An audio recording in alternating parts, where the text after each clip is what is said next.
Qu'est-ce que t'en Philippe penses? Bécheur, c'est parce qu'on met beaucoup d'emphase sur son côté offensif, là, le fait qu'il a été pris en première ronde, puis c'est un peu ce qu'on veut développer de ce gars-là.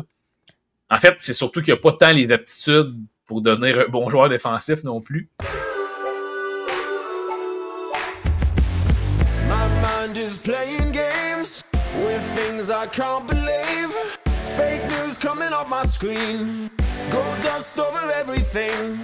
Flip through and I see your face. Cover up with pixelates. But you're so lovely in reality.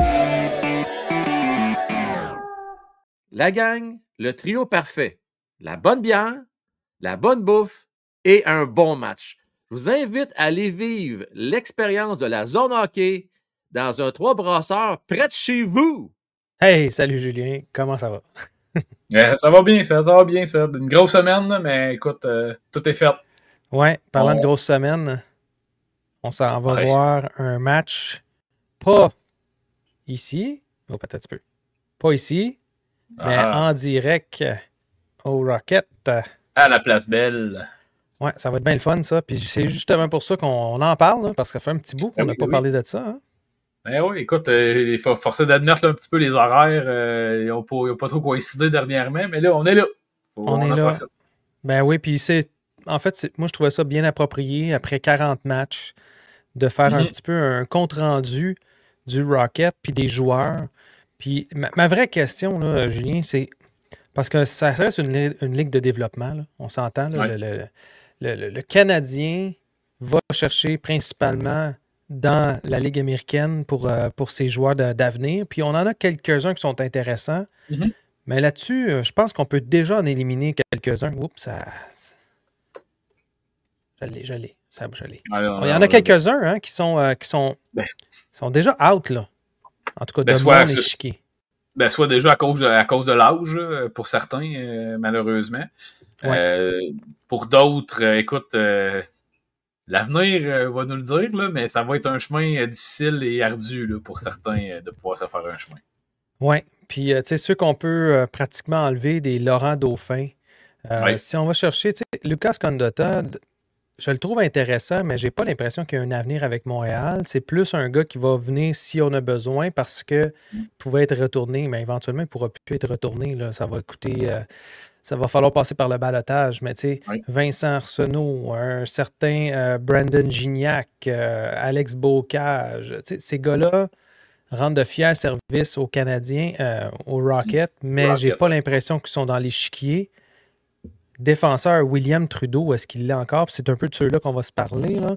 Mais sinon, Gustav Lindstrom, Zach Hayes, puis Josh Jacobs, tous des gars qui ont été ramenés. Puis honnêtement, là, j'ai des doutes. Mais si on commence avec l'attaque... Ils sont là pour compléter l'équipe, la majorité. Hein, ça, on s'entend. C'est des joueurs de Ligue américaine, puis c'est ça. Ils sont là pour compléter en ce moment. C'est ça. Parce qu'il faut le dire, là, dans les dernières années, les joueurs du Canadien montaient les vrais bons tops. Là. Lane Hudson, évidemment Slavkovski, mais aussi Goulet. C'est tous des gars qui n'ont pas passé par la Ligue américaine. Fait qu'il n'y en a pas tant là, qui ont fait du temps dans la Ligue américaine. Mais là, on commence à en voir parce qu'il y a de la congestion en haut. Deux gars. Joshua Roy, Owen Beck. Je pense que c'est les deux tops à l'avant en ce moment. Là. Ben, ceux vers lesquels on a le plus d'attentes, du moins. Ça je pense qu'on peut s'attendre. On peut s'entendre là-dessus, là, clairement. Bon, Joshua Roy, écoute, j'entends... Ce que je trouve intéressant de Joshua, c'est qu'il y avait comme un peu déroulé le tapis rouge en début de saison, puis il a trouvé le moyen de le rouler lui-même. Fait que c'est un petit peu particulier comme situation. Là. Moi, en tout cas, j'ai de la difficulté avec ça, dans l'optique où... Écoute, là, on te l'a dit en plus, on t'a donné la tape dans le dos avant l'été, puis tu finis par faire ça avec... T'sais, au contraire, mettons un Sam Montembeault qui a beaucoup bâche dessus là, depuis quelques temps. Mais lui, c'est l'inverse qu'il a fait. T'sais. Lui, il a vu l'opportunité, puis il a travaillé fort, puis il essaye de la voler, l'opportunité, puis il essaye de la garder. T'sais.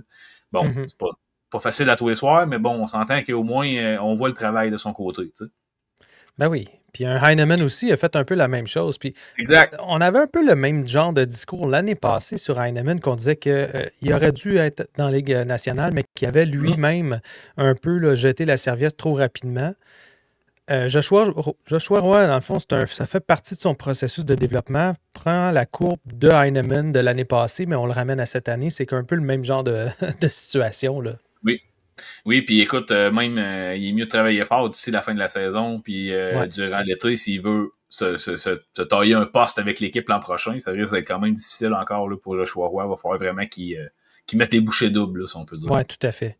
Puis là, ça fait en sorte qu'un gars comme Owen Beck, Jared Davidson, tout ça, ça déboule par la suite, là. Il va falloir de la place en haut pour que ces gars-là montent parce que Jared Davidson, vas-tu faire une apparition avec le Canadien cette année? Je pense pas, là.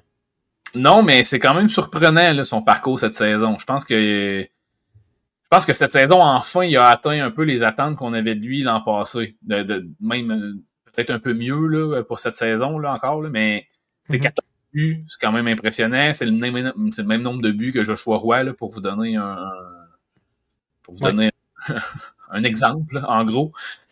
Donc, c'est le meilleur marqueur avec Joshua de l'équipe en ce moment. Donc, c'est ce type de joueur-là qui, malheureusement, aura probablement jamais un rôle important au niveau de la Ligue nationale, mais qui a le potentiel de peut-être s'adapter à un rôle précis, puis de pouvoir contribuer parce que c'est un bon marqueur.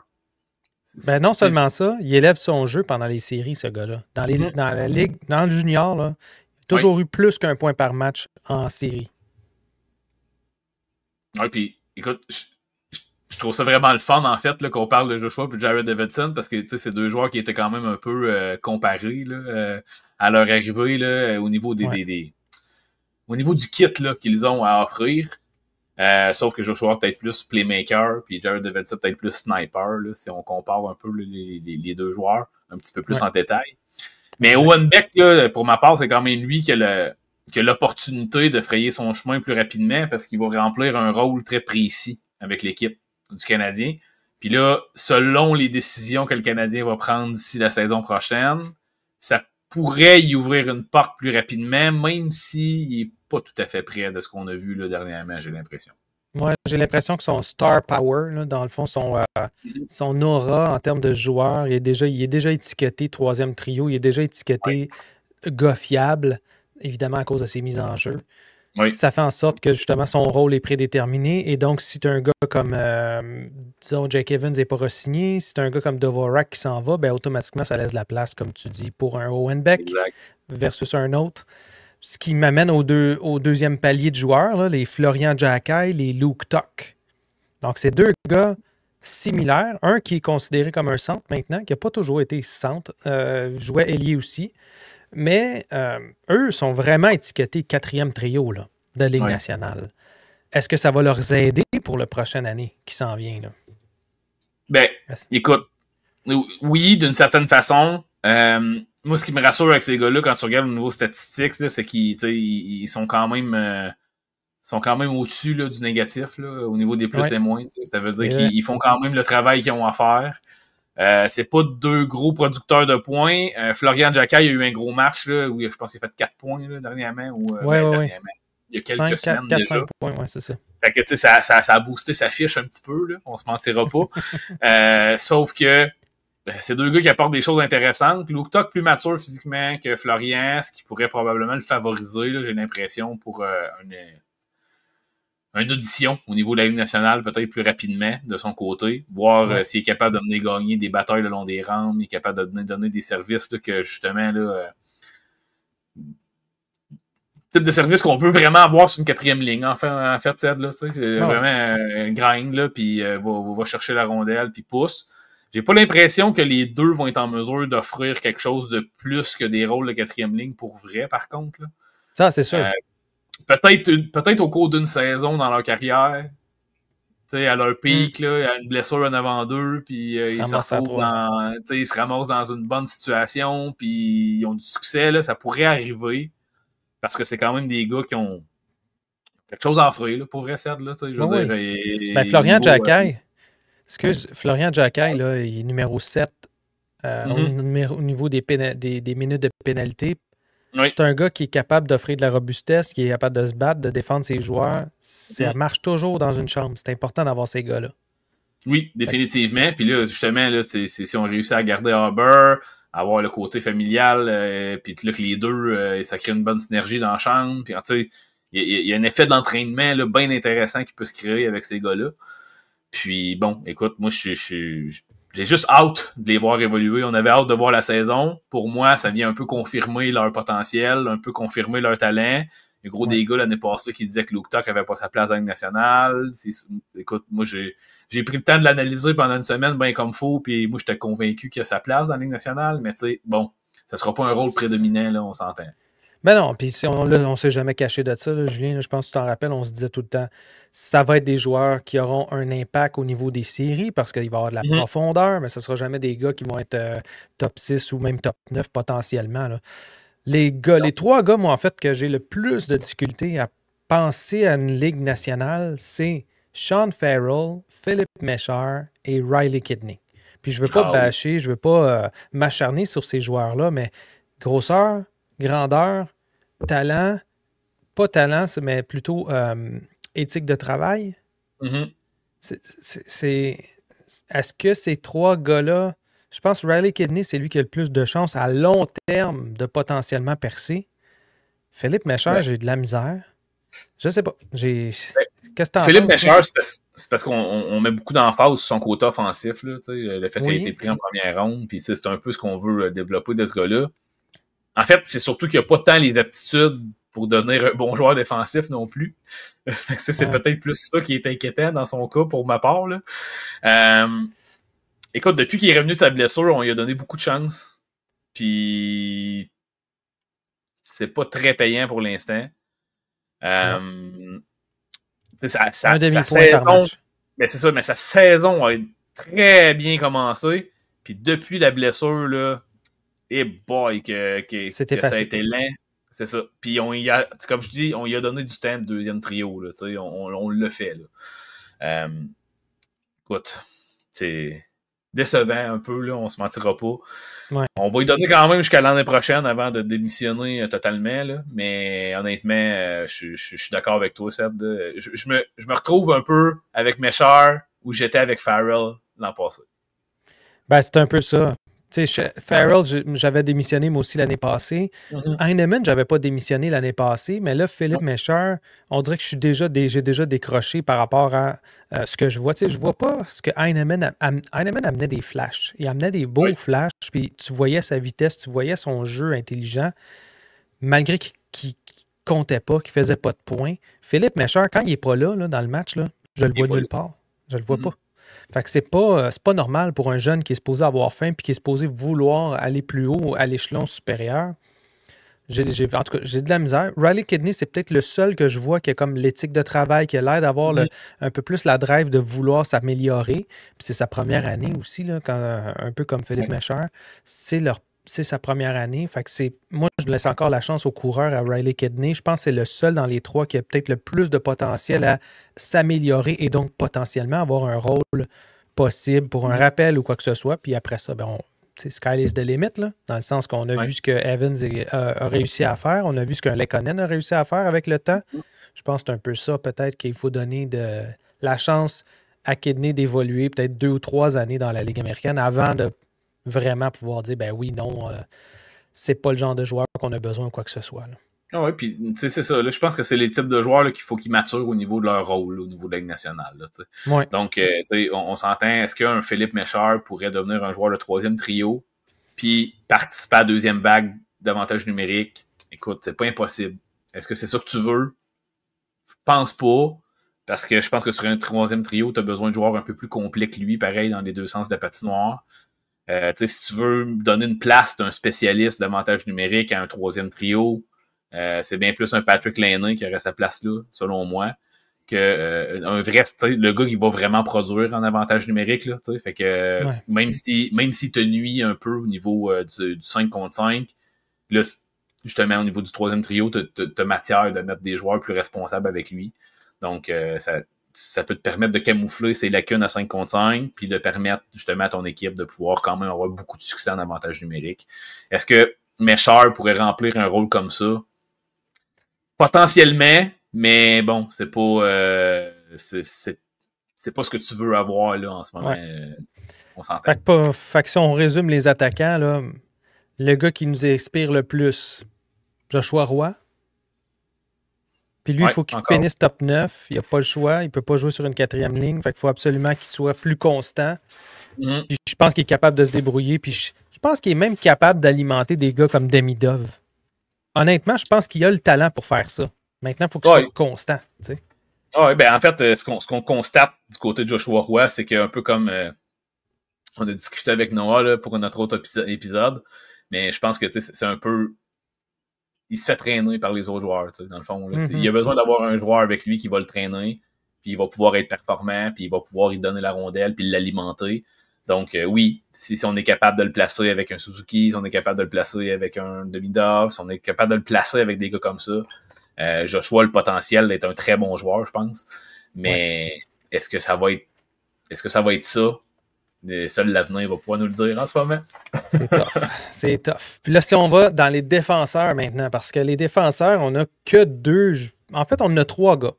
On a 3 gars qui, je crois, ont le potentiel. Parce que Strubble, on va dire qu'il est en haut, là, Strubble. La seule raison, c'est vraiment à cause de la congestion là, à la défense. On a des gars comme Savard, comme Matheson, qu'on ne sait pas si à long terme vont rester. Ce qui libère 2 places. Moi, j'ai Logan Mailloux, Adam Engstrom et William Trudeau. Là-dedans, il y en a un qui va falloir qu'il se fasse échanger. Il y en a un qui va avoir le talent pour monter, puis l'autre, on oublie ça. C'est quoi ton ordre? ça va être serré pour vrai, Seb. Écoute, là, c'est sûr que Logan Mailloux, en ce moment, il a peut-être l'avantage d'être droitier, là, puis là, les circonstances, la blessure de Goulet, tout ça, on va peut-être vouloir l'essayer pour une partie de la fin de saison. Probablement attendre le retour de Reinbacker, que Reinbacker peut jouer une coupe de match, lui, de son côté. Puis là, peut-être faire l'essai à ce moment-là, j'ai l'impression. Adam Engstrom est utilisé quand même beaucoup à droite. Fait que je sais pas à quel point j'ai l'impression qu'on veut garder Engstrom à Laval là, pour toute la saison. Je pense que tu as raison. J'ai comme l'impression qu'ils veulent faire d'Adam Engstrom un gars qui est capable de jouer des 2 côtés pour justement prendre un rôle de 7e défenseur steady. Là. Oui, ben potentiellement, en fait, de jouer sur une 3e paire de façon d'être un défenseur stable sur la 3e paire qui peut justement changer de gauche à droite selon les besoins, selon l'autre joueur que tu as dans l'alignement, là, dans le fond. Oui, exactement. Combler ton 6e spot. Fait que oui, ça a l'air d'être un peu la tangente qu'on veut explorer avec lui. Donc, c'est ce qui me fait penser vraiment que Adam Engstrom n'est pas dans les plans d'un rappel en haut, sauf si après la date limite des transactions, on voit qu'on n'est plus dans le portrait puis on veut évaluer certains gars. Oui, effectivement. Là, je pourrais le voir venir jouer 2-3 matchs. Là. Un peu comme on a vu avec Owen Beck il n'y a pas si longtemps, j'ai l'impression que c'est un peu ça le test qu'on voulait voir. Là. On voulait savoir à quel point il était pour réagir à un rappel au niveau de la Ligue nationale, tester un peu sa personnalité et tout. Ouais. Donc, c'est peut-être le genre de test qu'on pourrait voir avec Engstrom. On l'a vu avec Mailloux l'an passé. Donc, c'est ça. C'est la seule éventualité dans laquelle je le vois là, probablement arriver au niveau de la Ligue nationale. Puis, après ça, dans le cas de Trudeau, ben là, malheureusement, je pense que lui, c'est pas qu'il n'y a pas une bonne saison. Là. C'est pas ça le point du tout. Non. Sauf que, vu la situation devant lui, je crois que ça va être très compliqué pour Trudeau. Je pense que dans sa prochaine négociation de contrat, ça va être, ben regarde, on va t'extensionner pour 3 ans tout de suite, si tu veux, mais on va te garder à Laval, puis on va faire de toi notre assistant, notre capitaine pour les prochaines années. On veut que tu deviennes le visage de la Place Belle, puis blabla. Je pense que c'est comme ça que j'essaierais d'y vendre le rôle, là, pour vrai. Parce que il y a l'entregent de la caméra, il y a tout ce qu'il faut pour être ce visage-là. Est-ce que lui va vouloir tenter sa chance ailleurs? C'est peut-être pas impossible, parce que, écoute, c'est un gars qui a des belles qualités. S'il continue de travailler fort, de se développer à 25, on pense à un Vincent Desharnais, là, qui n'a pas les mêmes qualités que Trudeau du tout. Là. C'est pas le même genre de défenseur du tout. Mais au niveau d'arriver dans la Ligue nationale très tard, puis de finir par se décrocher un bon contrat parce qu'il est arrivé un peu à la bonne place au bon moment, si on peut dire ça. Là. Ouais. Ça serait pas impossible comme scénario pour Trudeau, j'ai l'impression. Sauf que ça sera pas à Montréal. Exact. Non, puis on peut penser à François Beauchemin à l'époque aussi. François Beauchemin, c'est un peu ça qui est arrivé. Là. Il y a plein de monde qui gueulait, qui était à Montréal, puis qu'on l'avait changé. Mais oui, tu sais, quand tu le regardais jouer, il méritait peut-être pas de devenir un défenseur de la Ligue nationale avec ce talent-là, puis ce temps de jeu-là. Mais à la seconde qu'il a joué avec Niedermayer, il a appris énormément. Fait que, c'est ça. C'est des fois, une question de chance. Exact. C'est encore un jeune défenseur, c'est un gars de 22 ans, il a 6 pieds 1, il n'a pas un petit gabarit, c'est quand même un bon gars qui est stable, mais c'est comme, il n'y a pas le petit oomph de plus qui fait en sorte que je le verrais. Honnêtement, comme quand tu parlais de après la limite des transactions, potentiellement qu'on pourrait voir Engstrom, j'ai l'impression qu'on potentiellement pourrait voir aussi Trudeau pour savoir il est rendu où. Il est rendu où dans son développement? Ça vaut-tu la peine de le signer l'année prochaine pour un autre contrat à 2 volets sur 2 ans, 3 ans? Ça serait idéal, mais tu sais. Là, ça me fait rire, j'ai comme le flash, mais tu sais, Trudeau, il fait un peu penser à Carrier, dans le fond. Exact. Exactement. C'est un peu le même type de qualité, mais peut-être un petit peu plus cheap version, là, on s'entend, là. Pour l'instant. Oui, mais je veux dire, je pense pas qu'il y a le même plafond que Carrier a eu dans la Ligue nationale, là, on s'entend. Mais c'est un peu le défenseur avec les mêmes types de qualités. Donc, tu sais, un gars qui pense bien la game, qui réagit bien, qui prend pas trop de risques, tu sais, qui a une bonne relance, bonne première passe, bonne vision de jeu devant lui. Ouais. Ça peut être précieux comme 6e défenseur pour certaines équipes, là, tu sais. Fait que c'est pour ça que il y a peut-être lui-même et son agent, ils voudront peut-être pas rester à Laval pour les 10 prochaines années. Là, non, effectivement. Fait que là-dessus, je veux qu'on passe au dernier point. Mm-hmm. Le Rocket est 2e en termes de minutes de pénalité dans la ligue au complet. 2e ou 3e, là, 2-3e dans ce coin-là. Mm-hmm. Mais est 3e aussi dans la ligue au complet. Là. Je pense qu'il y a seulement les Bears de Hershey qui dépassent, et puis si ma mémoire est bonne, les Wranglers de Calgary. En termes de points, tu parles, oui. Oui, en termes de points dans la ligue, mais dans notre division, on est premier en ce moment, donc ça fait tout un changement versus l'année passée. Ah oui, vraiment. Je pense qu'on est dû pour avoir des bonnes séries avec le Rocket, puis avec un Pascal Vincent à sa position qu'il est en ce moment. J'ai l'impression qu'il est capable de nous amener jusqu'à là. Oui. C'est ce qui fait peut-être en sorte qu'on n'aura pas des rappels en haut. On va vouloir garder les jeunes en bas le plus longtemps possible. Ça se peut qu'on ait un Trouble qui reste en bas aussi pour les séries, qui soit ramené en bas pour les séries. Fait que est-ce que toi, tu vois le Rocket cette année, là, on dit qu'ils peuvent gagner, mais c'est pas là l'important, mais est-ce que tu penses que ça pourrait empêcher des joueurs justement de les faire monter à cause de ça?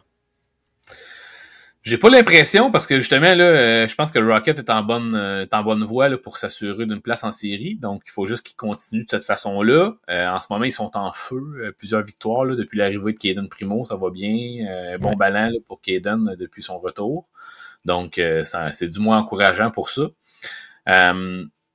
Écoute, non, j'ai peut-être la blessure de Joshua là, qui va les ralentir un petit peu, mais là pour l'instant, comme je dis, ça a pas l'air ça n'a pas l'air de ralentir du tout là, pour le moment. Donc, je pense pas que le Canadien va se priver de quoi que ce soit là, du côté des potentiels avec le Rocket, surtout que là, en tout cas, je veux pas vendre la mèche, mais tu sais, si on fait pas les séries, ce qui est probablement un petit peu plus probable que improbable en ce moment, ça va probablement permettre à certains joueurs là, de pouvoir aller donner un coup de main là, aussi en bas. On peut penser peut-être à Reinbacker là, qui va revenir. Est-ce qu'il va faire est-ce que lui, on va le voir au niveau de la Ligue nationale, justement, là, à cause de blessures? C'est toutes des questions qui s'en viennent. Du moins, en tout cas, j'ai pas l'impression que c'est ça l'objectif avec lui. Mais non, j'aimerais bien ça le voir avec Hudson, mais je pense pas, non, effectivement. Je pense pas que ce soit ça l'objectif dès cette année.